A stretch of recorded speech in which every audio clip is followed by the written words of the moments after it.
Aloha, and welcome to VOSR International, the voice of shortwave radio. I'm your host, Wavecrest Guy. This broadcast is being transmitted by WRMI, Radio Miami International, in Okeechobee, Florida, on both 9455 and 15770 kilohertz. This broadcast is also being transmitted by shortwave radio in Lower Saxony, Germany, on 3975 kilohertz. All right, we'll start out this broadcast with some announcements. First off, this will be the last original broadcast before I go on my vacation. I'm still going to try to bring my equipment with me and do some recording while I'm over there on Maui. So I will try to get a new broadcast out for next week, but then again, it may be a rebroadcast. So be ready for that, and I will do a post on VOSRinternational.com to let you know, and I'll get that blasted out with a newsletter. And otherwise, I will also post it on Facebook at VOSR International, so you'll be able to keep up to date there. So hopefully I'll be able to do some recording and be able to get a new broadcast out. We'll see how it goes. We'll see how the weather is, and we'll see how much time we have while we're there. Next off, don't forget to check out our Facebook page, as I mentioned, VOSR International. You can go and join the group over there. You can post, and then you can communicate with us for the show, or you can even just post receptions that you're having or ask questions to the group. It's a real great group over there. You can also join us over at Reddit. We have a group over there, a Grundig Shortwave Radio, and you don't have to have a Grundig Radio to join. Anybody is welcome. We got a really big group over there, and again, you can contact the show. You can contact, for questions. You can do posts and post videos and pictures and anything you want over there. It's a great group. Come and join us over there. Then you can always go over to our YouTube channel at Wavecrest Guy. I post receptions over there, different broadcasts and stations that I'm picking up here in Hawaii with my own equipment. Then I also put the past broadcasts of VOSR International over there. There is a playlist that has every broadcast going back to February 28th of 2025. Then, of course, there's our website, VOSRinternational.com. Go over there and check it out. A lot of stuff over there. There's a nice page of listeners' radios and rigs. And don't forget to send in your emails with those. Send in pictures, and I will get them put up on the page.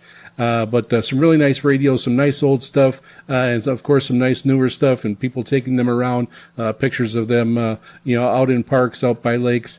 But go ahead and check those out. Some really nice pictures over there. We also have our listeners map. If you send in a reception report with your location, I put a pin on the map, and we are getting close to 400. We're just about there. Pins on the map, and it's all over the world. It's great to have a lot of that getting filled in. Europe is filling up nicely with 3975 kilohertz and 6160 kilohertz, and we even have a few from 15770 kilohertz. And then I think we only have a few states left in the United States. I know we have need North Dakota, South Dakota, I believe it's Utah, and West Virginia, I believe. Those are the only ones that we need a pin from. So if you're from those locations, send us an email. We'll get a pin placed on those and at least have one in every state.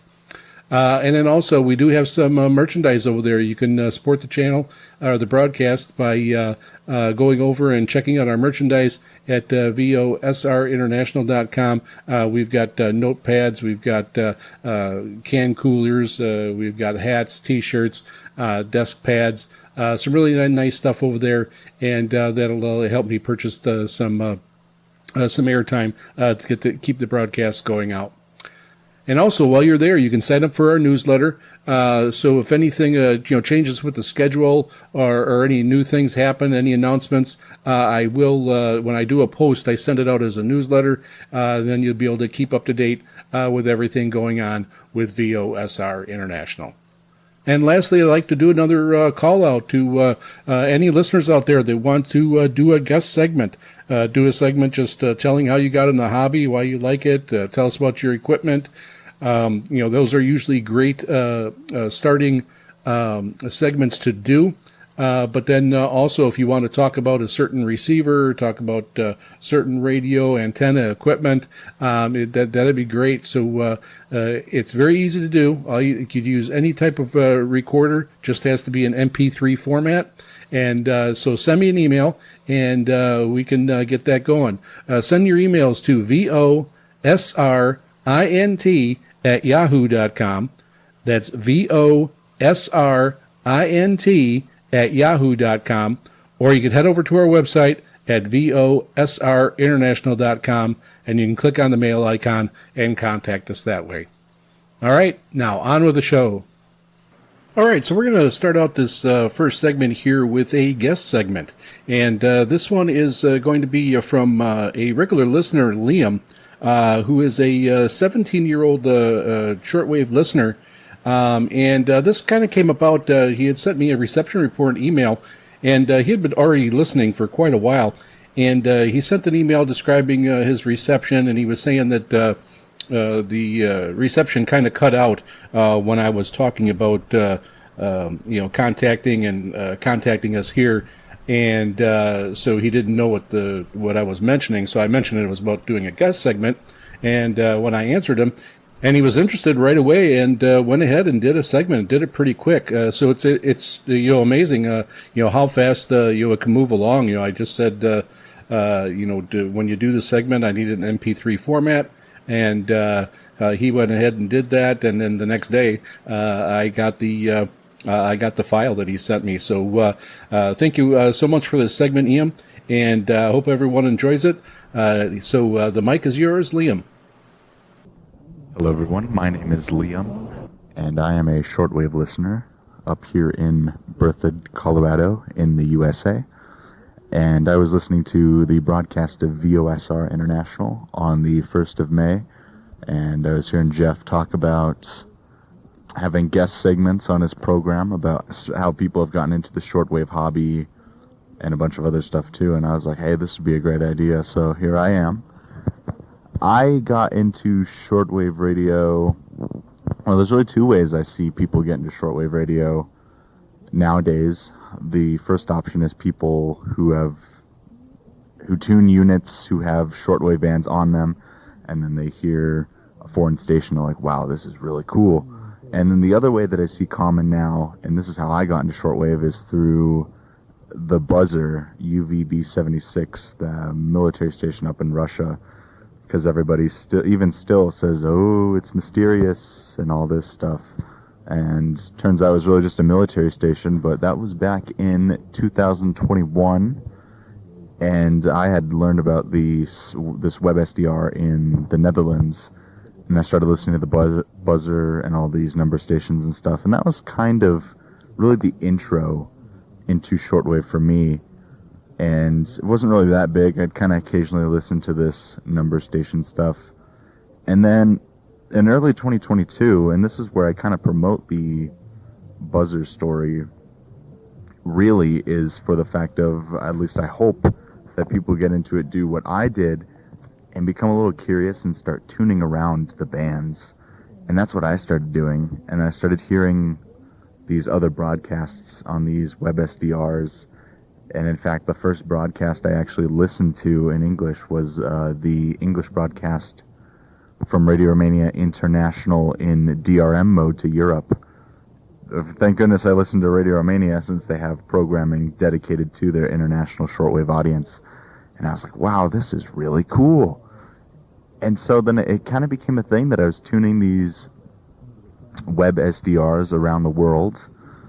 And it was this really fascinating world to me, as I had been a regular FM and AM radio listener since 2018 as a kid, and I had always wondered if there was this sort of band that would allow me to hear the world as just radio without the internet. And I really started thinking that right after I had discovered AMDXing and the other way of tuning around, and my first DX AM station being KFAB in Omaha, Nebraska. But anyway, back to shortwave. I had realized later that a receiver that my mom had given me, it was actually a Kato V1R of a red color, a simple AM/FM shortwave 1, shortwave 2 radio, bro, that was for emergencies. It had a crank and a solar panel. And I certainly used that once I discovered that it had shortwave on it later in 2022, tuning around. I did find out that it did have shortwave after tuning around and hearing this one station that was talking about that in minute 8 there was going to be some new tests from the ham radio citizen science investigation and NIST, and I was like, what's this NIST? And I later found out that this was WWV in Fort Collins, and that didn't really excite me. I didn't know it was shortwave then on that radio specifically. I can't remember how I figured out it was shortwave, but I do remember that I used that radio a lot for DXing and all sorts. Not much. I was doing a lot more web SDR tuning because those were better receivers than what I had. Turns out the telescopic whip was not tall enough, and it was a analog receiver. It wasn't DSP, so it didn't have the best sensitivity in the world. But I would eventually listen to Voice of America from Botswana on it on 15580. I would eventually hear like Radio Romania and the 13-meter band in our afternoons, and I would also listen to the Cuban number station HMO1. Who doesn't remember that? I kept it quiet mostly in those early years. I wasn't really active on the shortwave bands. I was kind of more of a, I guess what I call a hidden listener, somebody who doesn't really write reception reports or posts stuff online as much as some others of showing reception catches and whatnot. I certainly did that, but not as much as I do now. I was blown away with all this shortwave magic and hearing these signals, even though they were like fluttery. This was kind of new to me, and it kind of bothered me at first when I heard that shortwave stations had the fading that they do. I'd eventually learn that I have to get used to it, of course. And what really was the next big step in my shortwave journey was I had been gifted a FM AM shortwave receiver that had a DSP on it. I think they're still around. I can't remember the model name. I'd gotten rid of it because I'd learned it had very terrible sensitivity to the point where it almost killed the shortwave hobby for me, because I would be hearing things on local QE SDRs in my area and I just wouldn't hear it on my receiver. And at that point I had known the difference between hearing if I had a high noise floor or not, and I wasn't even just putting my whip up to the window. And that was a very big disappointment for me. Really, the two big stations I had gotten on there that I started listening to was Radio Romania, and this was a big wow for me. When I had gotten ready, I wrote in the frequencies down for an English broadcast at 04 UTC, and then I heard Radio Romania direct on my receiver for the first time on 9850. I remember that would have been in I believe it was the A22 season. And I was like, wow, and all this. And then I had learned about Radio New Zealand. I started listening to them when I had heard that they were on 15720 and could be heard in the evenings in the summer. And then I started looking at other stuff around on my radios. And eventually I got a different radio. This was a unbranded radio that had AM, FM, and it had the shortwave band split into, I think, 7 bands or whatever. It covered from 41 meters up to 16 meters. And that actually had better sensitivity than the other radio. Once when I learned, comparing it to NHK Radio Japan on 11815 in English, that on the newer radio it would come in and could be understandable, and then on the other radio it acted like it was barely there as a signal in general. And I had used that up until May of 2024, and then I proceeded to buy the radio that I still use today, the Sihuadun D808, or the XH Data D808. And that really changed my shortwave game, because I was starting to get better signals with a much more sensitive radio that also had a digital frequency display. And I started hearing the world, basically, from anywhere from KBS World Radio to Voice of Korea to Radio Romania and the BBC World Service. But over those years, even just tuning on SDRs, it was just a really fascinating world for me. As someone who has grown up in the era of having the internet and being able to be like, there was an internet before the internet, and that is shortwave, as we know. There are a lot of reasons why I like shortwave in general. I guess I can give 5 of them, and these certainly change for my reasonings. One that I really especially like about shortwave is the ability for most stations. They like to hear from listeners. They have mailbox shows. So I get to do a lot of special things like I'm doing now here on VOSR International. Is stuff that I wouldn't get to do on FM or AM radio, at least here in the U.S. This connectivity between the listener and the station that just makes it much more enjoyable. Another big reason why I like shortwave is growing up in this digital era of the internet and stuff, again, that I've mentioned, is it's a whole different world of signals and the ability to go out somewhere with no internet, no cell service. You could be in areas like that and pick up shortwave stations as long as you have a shortwave receiver and propagation is good, of course. A third reason that I really like shortwave is, I thought about this pretty recently when we were writing an essay in my English class, and we could write about whatever, and I chose shortwave, of course. And there's been this big trend. Of course, I understand listening to music in crystal quality, but there's this trend now with the internet where it's like, well, I'm not going to listen to my program on the radio. I can stream it in crystal clear quality on my phone or whatever, and it could be a talk show. And I thought about how, shortwave isn't perfect. There's all this fading and static and whatever, depending on how the signal is. But we as humans are also not a perfect species. And so I'm all right to listen to something on shortwave, which also isn't perfect, being a species that is not perfect as well. And that's just fine with me. The fourth reason I also like shortwave is the intelligence that us DXers and shortwave enthusiasts have of knowing these daytime patterns, converting to UTC, to our local time, to know when to listen to something, what frequencies are good during what day, what frequencies are good during the night, and day-night paths. And especially when it comes to countries, I remember I took a human geography class, and we had individual quizzes throughout the semester on regions of the world, just naming where the countries were. I didn't really have to study for any of those tests and aced all of them, because as a shortwave listener, you want to know what country you're hearing and whatnot, so you're always staring at a world map. And eventually you just look at it enough that you kind of memorize where these countries are. And then for my fifth reason is, of course, with any hobby, there's always going to be those people who are just going to be rude or whatever. Specifically in ham radio, there's the people on 7.2 megahertz, or in CB there's the Super Bowl channel. I usually find people on shortwave who are usually rude and like very obscure forums.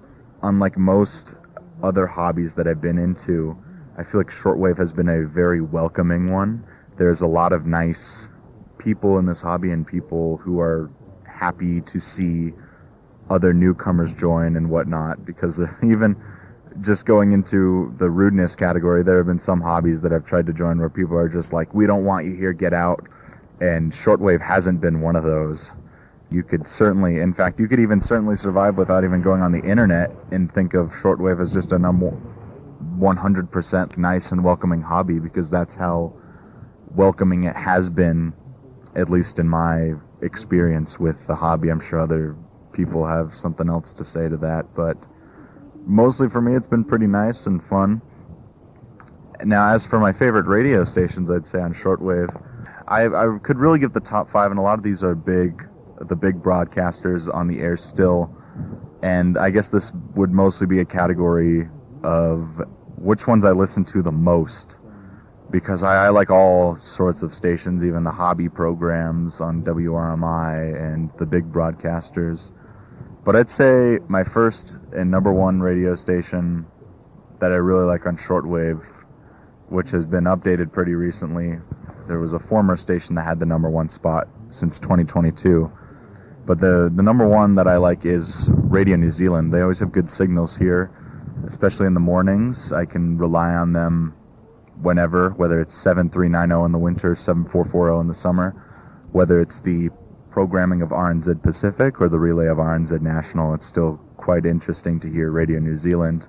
They're kind of my sentimental favorite for the Pacific because I've joined shortwave after Radio Australia went off the air, and I know Radio Australia is a big sentimental favorite for a lot of people.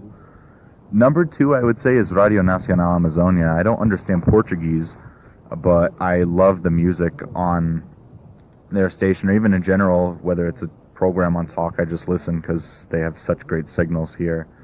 And the international service is nice, but you can only cover so much in 5 minutes when you're given in English and in Spanish, and I'm pretty sure it's only updated weekly, so it's whatever the broadcast is for that week, it's repeated for the 5 days, and then a new edition next week. Third one was the radio station that held the number 1 spot since 2022, and that was Radio Romania.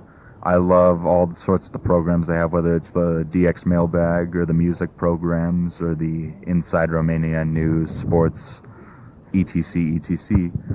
These past 2 seasons, they haven't chosen good frequencies for North America. At least the West Coast broadcast, I have trouble hearing them. I know the East Coast broadcast sometimes comes in here nice. The East and the West Coast broadcast, they just don't fit my schedule anymore when they're on. I'm usually busy at those times. And so unfortunately, my listening to Radio Romania has decreased over the years. And so I unfortunately have to knock them down a tier to number 3. Number 4, I'd say, is Voice of Mongolia, although they have very tough reception here. I'm only ever able to catch the interval signal, which is an excuse for me to write into the mailbag show they have. They have interesting half-hour programs daily. They have a music program on Sundays, and they have all sorts of featured segments. And I think they're small enough, too, that it feels nice to be a listener to them. Like, the mailbox show only gets around 6 letters in there, but I think it's because their reception of them is pretty tough anyways. But they're not as big as Radio Romania, so they're big enough to serve, small enough to care. Finally, for number 5, I would say it has to be probably KBS World Radio or Voice of Korea. Those are 2 very interesting ones. Voice of Korea, hearing something from North Korea in general is pretty interesting. And KBS World Radio, of course, as many listeners in North America would know, that 15575 is only really good in the summertime. But they have pretty interesting programming, whether it's the Korea Today programs or the news, weekend K-pop programs. Those are always pretty cool to hear. And interval signals, too, is big for me. I really like the KBS World Radio interval signal. And I thank everybody for listening to this. I'm going to hand the program back over to Jeff.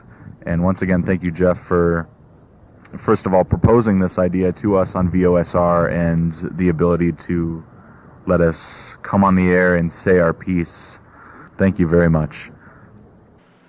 Thank you so much for doing that segment, Liam. And it is really nice to hear a different perspective on how you started in the hobby. We get a lot of older people like myself, been in the hobby. Actually, mine's a little bit different because I haven't been in it that long. But some of the people my age, anyways, were listening during the, some of the golden age of shortwave, and remember, all the stations and how exciting it was back then. So it really is different getting the new generation and how they got into the hobby and how they continue to enjoy the hobby. So it's really a different story that you had, and I'm glad you shared that with us. So let us know what you think. How did you get into the hobby? Do you want to do a guest spot? These guest spots really usually get a good reaction, and people enjoy hearing how they got into the other people, how they got into the hobby. The equipment that they used at the time, what they're using now, how they grew in the hobby. They really are interesting, and sometimes you can really see the mirror effect of other people's stories. And then it's also interesting, again, to get the perspective like Liam, which is totally different. So send us an email. Send it to VOSRINT@yahoo.com.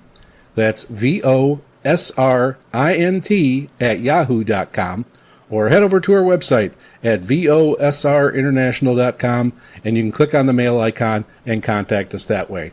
Remember, it's really easy to do a guest spot. Liam's here was about 16 minutes. It could be anywhere between 5 and 25 minutes, and anywhere in between. I'll make it fit on the show, and we'll get it on there, and then you can hear yourself on the air. And this next segment is going to be a programming segment, but has some history behind it. So, as I had mentioned before, we are going to be going to a trip to Maui for a week later on this month in May. We'll be gone the 20th through the 27th. And I was, taking a look and seeing if there was any shortwave history, any type of radio history over on Maui that I could check out while I was there. So for shortwave radio history, the Big Island has some history that I will do a segment on later, and Oahu does a little bit also. We are going to be going to Oahu in July and in August. My wife just found out she is going to be having a hip replacement surgery. She just went over to Oahu for her first consult yesterday, and so we have that scheduled now for July 24th.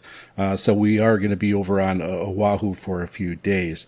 So in looking at this, as checking out Maui, this came up for Oahu, and it is really interesting segment about some history of radio, shortwave radio over on Oahu. So this will focus on a program that was broadcast known as Hawaiian Steel, a weekly program that spotted Hawaiian steel guitar masters from the past and present. The Steel Guitar Chronicles is a monthly feature of the show that tells the story's history and the origins. So Hawaii Calls was once the most widely known Hawaiian music radio program in the world. It brought Hawaiian music and its signature sound of the steel guitar to its avid listeners. On July 3rd, 1935, Hawaii Calls was first beamed to the U.S. mainland coast via shortwave radio band. The music was later broadcast live from under the banyan tree in the courtyard of the Moana Hotel at Waikiki Beach. And I only lived a couple blocks from Waikiki Beach, over by the banyan tree over there. Webley Edwards narrated the show and presented the best Hawaiian music of the time. Hawaiian language Malay and Hapahaole songs were both sung, and Hawaiian steel guitar was always at the center of the music. For over 40 years, Al Kalihoa Perry and his Singing Surf Riders was the principal backup band for the guest performers appearing on Hawaii Calls. The band's steel guitarist was the great David Kali'i. Among the regular performers on the show were Alfred Apaka and Boyce Rodriguez, and Lonnie Costino, Ed Kenny, Hilo Hattie, and many others. Among the many Hawaiian steel guitarists heard over Hawaii Calls over the years were Freddie Tavares, Benny Rogers, Barney Isaacs, and Danny Stewart, Eddie Pang, Joe Costino, Mel Abe, and others. To listeners far away, the sound of the steel guitar conjured up visions of swaying palm trees, lovely hula dancers, and cool trade winds, scented flowers, and Hawaiian hospitality.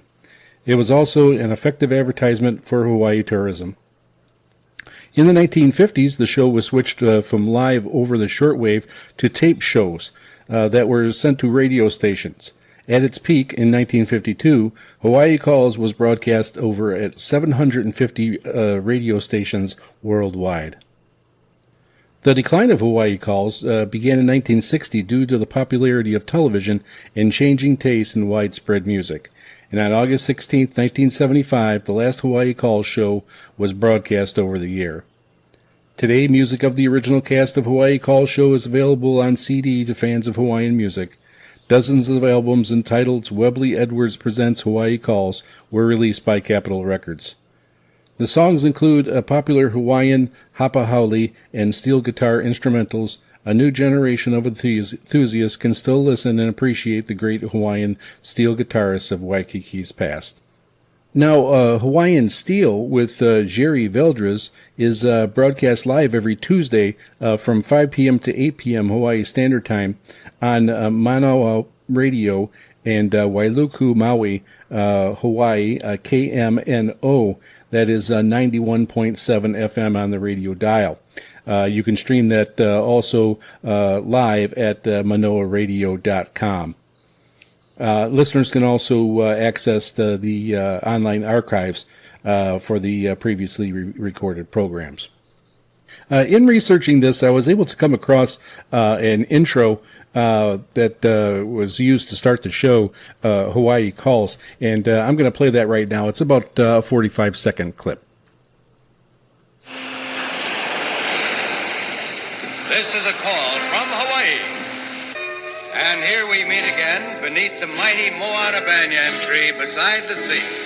The great panorama of Waikiki Beach before us. Old Diamond Head at one end, surfboards and outrigger canoes catching the waves out there. Many colors along the shore, a bright and beautiful picture. This is Webley Edwards speaking, for all the islanders, for these many mainlanders from so many places, whose voices now rise with us in that traditional shout that begins our songs from the islands. Our aloha as Hawaii calls. So just from that intro, you can tell how this program went and how it drew people with any interest in Hawaii into the program and got them to be regular listeners. So the program was broadcast over KGMB. That station was first authorized in December of 1929 with the issue of the call sign KGMB to Honolulu Broadcasting Company. It was initially licensed with 500 watts to be able to operate at 1320 kilocycles. After a short period of testing, it made its debut broadcast on March 15th, 1930. In 1940, KGMB moved to 590 kilohertz, where it has been ever since.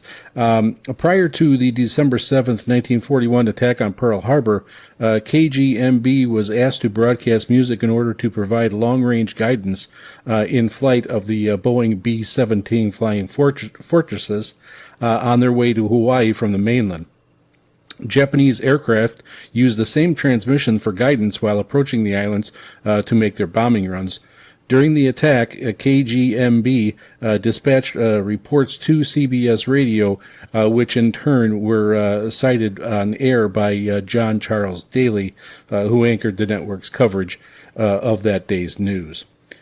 During these days at KGMB, the longtime jingle, "One of the Good Things About Hawaii is Wonderful," was first heard on the radio as early as the 60s, before former sister station KGMB TV adopted it for the television campaign use.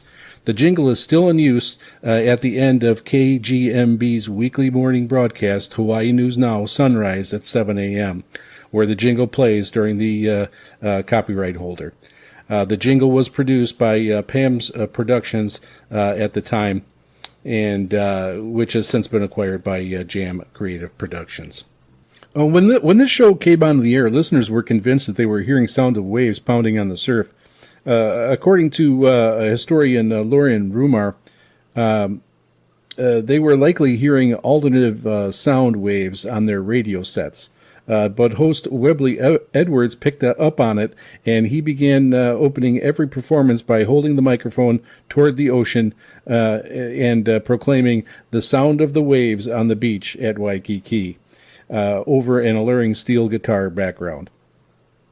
A little bit of legacy of Hawaii Calls. They are credited with making many Hawaiian performers household names across the U.S. And around the world.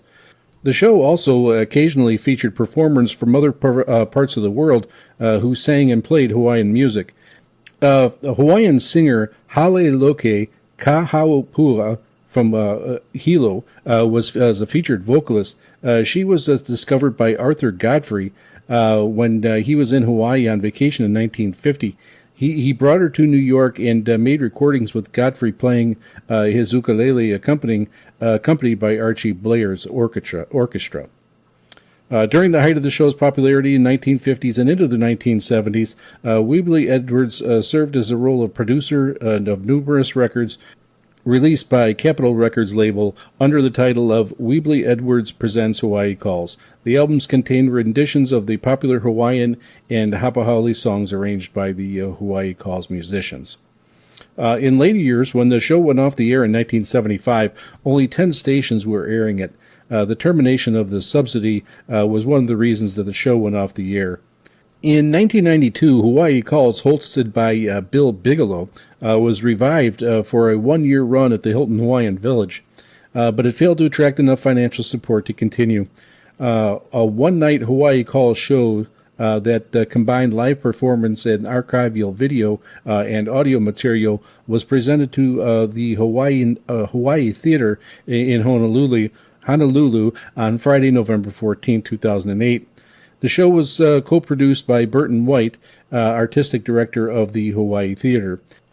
The show included live performances such as Aaron Asela, a hula dancer, and Kaneohe Miller and the Hawaii Calls Quintet, including Sally or Sarah Kamalani.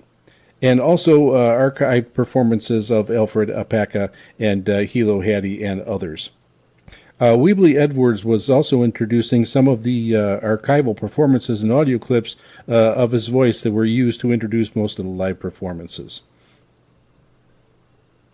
So there you go, a little shortwave radio history with some Hawaii flair.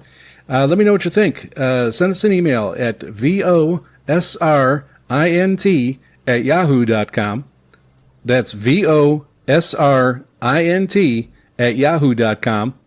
Or you can head over to our website at VOSRinternational.com, and you can click on the email icon and contact us that way. Also, you can use Facebook. Go over to VOSR International, and you can just join the group over there and leave a post. And now on to the mailbag. First, we have an email that came in from Andre, and he writes, coming in very strong north of Portugal. Keep those waves on the air, Andre. Thank you so much for that, Andre. And if you get back to me with your exact location, I will get a pin put on our listeners map, and you can go check that out at VOSRinternational.com. Thanks for the email, Andre. And next we have an email from Bernd over in Germany, and he writes, hello, VOSR. Hello, Jeff. I am pleased to submit my reception report, and I was using a Grundig Satellite 700 with a telescopic antenna on May 7th, 2026. I listened to the English language broadcast at 1800 UTC on 6160 kilohertz with an SINPO rating of 44444. And he also writes, thank you very much for the mention regarding our listeners gathering. I was delighted to hear about it on the radio, and that his hobby is DXing primarily on shortwave. I am a member of the RTI club and a very active community of listeners, and further information can be found. He gives a couple websites. I do have those listed over on our website at VOSRinternational.com. Go over there and check it out, and you can see the links to that club. Then he also writes that they are having a get-together, and this was actually very timing. The timing was great because I was able to get this on the air in time. And he sent me two MP3s, one in German and one in English, and talking about their listener meetup on May 16th. So there's going to be a meetup on May 16th. He continues on here, I think your idea of highlighting listener club activities is a great one. And I hope Nori will put together a short MP3 segment regarding the FIFA World Cup contest. So I'm going to play those. I am going to play the German one first, and then I am going to play the one in English following. They're only about 2 minutes apiece. Hier eine Information vom RTI-Hörerclub Uttenau über das bald bevorstehende 45. überregionale DX-Treffen des Uttenauer Kurzwellen-Hörerclubs Murgtal mit RTI-Hörertreffen am 16. Mai 2026. Am Samstag, 16. Mai 2026, findet ab 12 Uhr mitteleuropäischer Sommerzeit bzw. 10 UTC in der Gaststätte Murgstube an der Konrad-Adenauer-Brücke, Ecke Rindenschwenderstraße, Schulstraße in D76571 Gaggenau das 45. überregionale DX-Treffen für Kurzwellenhörer und Freunde des Rundfunkfernempfangs statt. Verbunden wird dieses Treffen wieder mit dem Hörertreffen des Radio Taiwan International Hörerclubs, der in diesem Jahr sein 20-jähriges Jubiläum begeht. Aus diesem Grund erwarten wir auch Redaktionsleiterin Chobi Hui. Diesmal wird wieder das Hobbyradio Kölsch in die Welt dabei sein und uns über sein Programm informieren. Zu dieser Veranstaltung sind alle Kurzwellenhörer, DXer und Freunde des Rundfunkfernempfangs sehr herzlich eingeladen, unabhängig einer Hörerclub-Mitgliedschaft. Auf dem Programm des Treffens steht das Gedenken an die in den letzten 12 Monaten verstorbenen Hörerclub-Mitglieder und Radiofreunde, ein Rückblick auf die wichtigsten kurzwellenbezogenen Ereignisse und Hörerclub-Aktivitäten im vergangenen Jahr, Reiseberichte von Hörerbesuchen bei deutschsprachigen Kurzwellen-Auslandsdiensten, Informationen und eine Diskussion über Radio Taiwan International und weitere beliebte deutschsprachige Kurzwellenprogramme, eine Vorschau auf bestehende Hobbyveranstaltungen und das bekannte Stationsquiz. Eine gute Anreise und viel Vergnügen wünscht allen Teilnehmern Bernd Seiser. And now I will go ahead and play the announcement in English. Here is some information from the RTI Listeners Club Ottenau about the upcoming 45th Regional DX meeting of the Ottenau Shortwave Listeners Club Mergtal, which will be held in conjunction with the RTI Listeners meeting on May 16, 2026. On Saturday, May 16, 2026, starting at 12 p.m. Central European Summer Time, 10 UTC. The 45th Regional DX meeting for shortwave listeners and friends of long-distance radio reception will take place at the Mergstube restaurant, located at the Konrad Adenauer Bridge. At the corner of Rindenschwender Strasse and Schulstrasse in D76571 Gaggenau. This meeting will again be combined with the listeners' meeting of the Radio Taiwan International Listeners Club Ottenau, which is celebrating its 20th anniversary this year. For this reason, we are also expecting Editor-in-Chief Chiu Bihui to attend. The amateur radio station, Kölsch in Die Welt, will also be present and will provide information about its programming. All shortwave listeners, DXers, and friends of long-distance radio reception are cordially invited to this event, regardless of listener club membership. The meeting's program includes a memorial for listener club members and radio enthusiasts who have passed away in the last 12 months. A review of the most important shortwave-related events and listener club activities of the past year. A travel report on listener visits to German-language shortwave broadcasters abroad. Information and discussion about Radio Taiwan International and other popular German-language shortwave programs, a preview of upcoming hobby events, and the popular station quiz. Bernd Seiser wishes all participants a safe journey and much enjoyment. And there you have it. Hopefully, if you're in the area, you can go over there and check that out. It sounds like it'll be very informative and a lot of good people over there to be able to get introduced to who are friends of the hobby. Thank you for all the information, Bernd.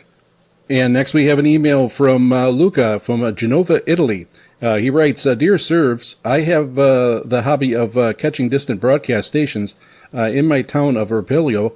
I think I heard your station on May 7th, 2026 at 1800 UTC. He did send a confirmation and he did hear the station. The station was heard in English on 6160 kilohertz. I heard the program and I made a recording and tried to improve it a little using a MacBook Air. He'd heard the recording on an IC Sony. The signal strength was poor to good without interferences, SINPO of 35533. The receiver model was a VR 5000 DSP Yaesu and an outdoor dipole antenna of 20 meters long. He used the Sony IC to make the recording. So he said that he hopes to be able to catch the program in the future, and I want to thank Luca, and you will be sent a QSL card as soon as I get them in. The QSL cards should be coming in shortly. And next we got an email from Fritz from Germany, and he reports, hello, Jeff, your QSL card arrived today. Thank you so much for it. I will try the receiver station again, and that is in Bernburg, Germany.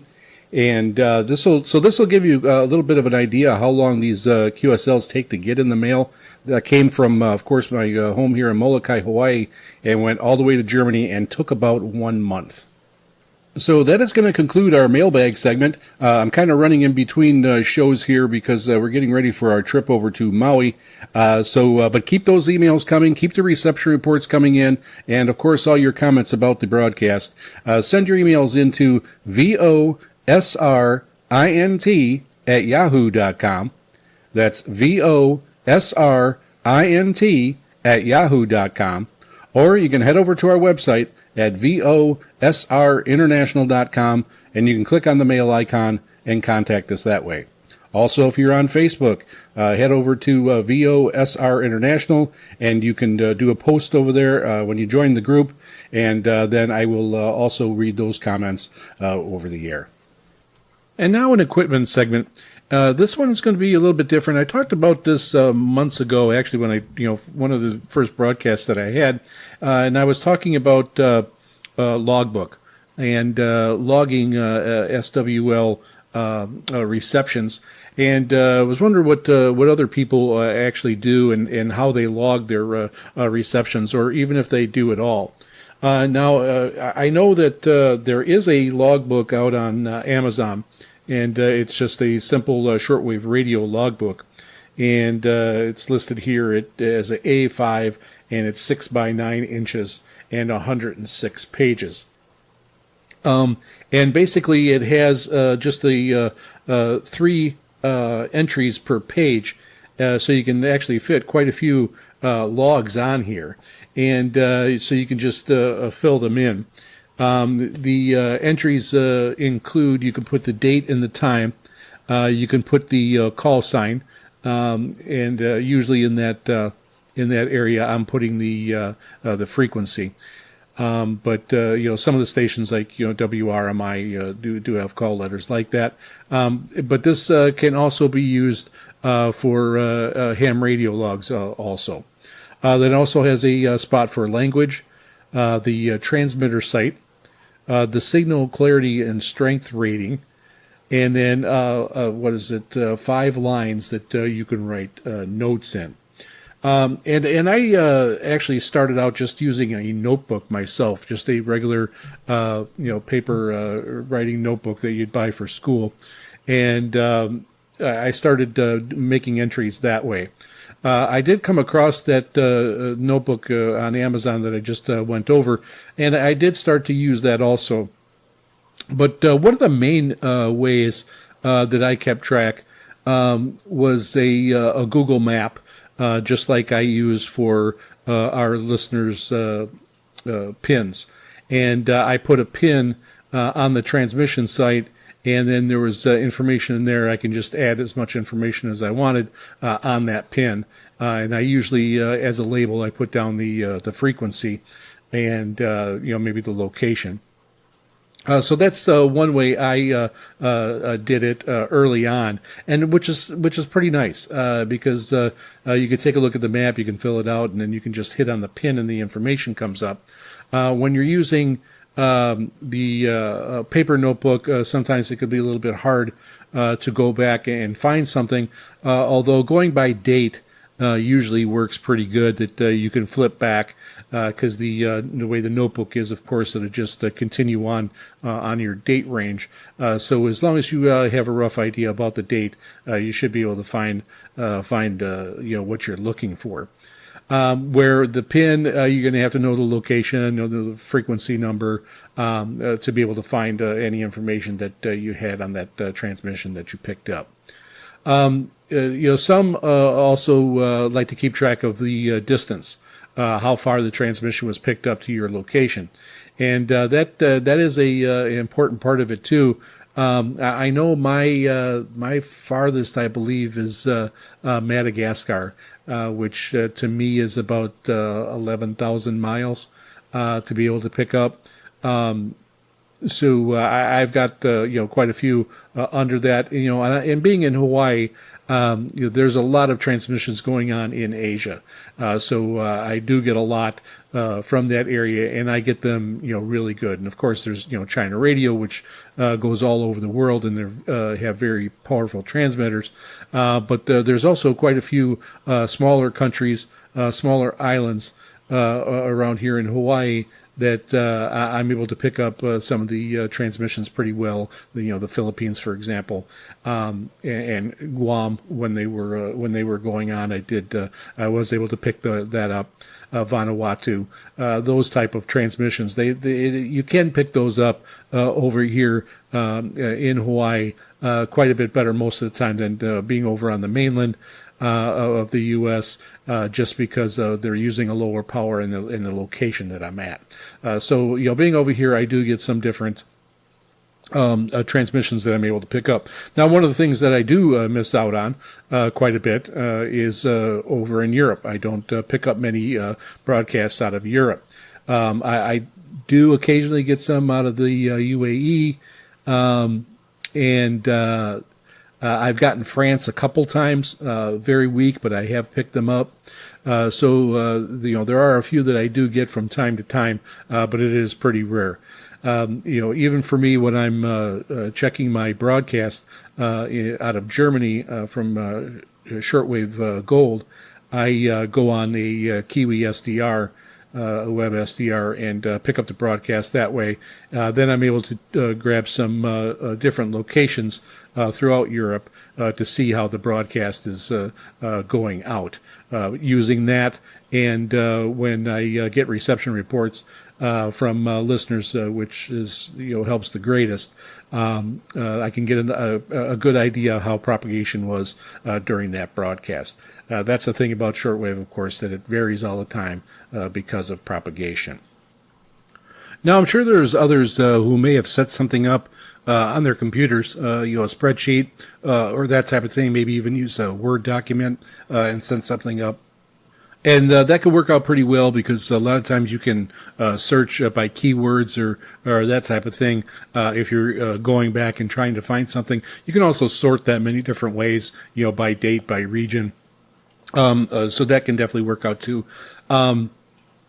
I haven't really looked and see if there's any apps or software for this. So if anybody out there knows of anything, send that information in, and I can add that information on a page over on our website at VOSRinternational.com. And there's be some things, and especially even if you used it, that would be really helpful. Tell me what you think about it, and we'll see if it'll be helpful. We can put that information in onto that page, and others can look and see if that would be something that would work for them. So if you let me know, send us in how you're keeping track of your receptions, and maybe you use reception reports also. A lot of people send in reception reports, which is great, and they might be able to just hold on to those and use those as a log. But let us know. Send in whatever you're using to log your SWL receptions into VOSRINT@yahoo.com. That's VOSRINT@yahoo.com. Or you can head over to our website at VOSRinternational.com, and you can click on the icon and contact us that way. Also, you can head over to our Facebook page at VOSR International. You can join the group over there. Then you can post and let us know. Send us links if you got links or the name of the app or a piece of software, and I will be able to put that information over on our website so everybody can check it out.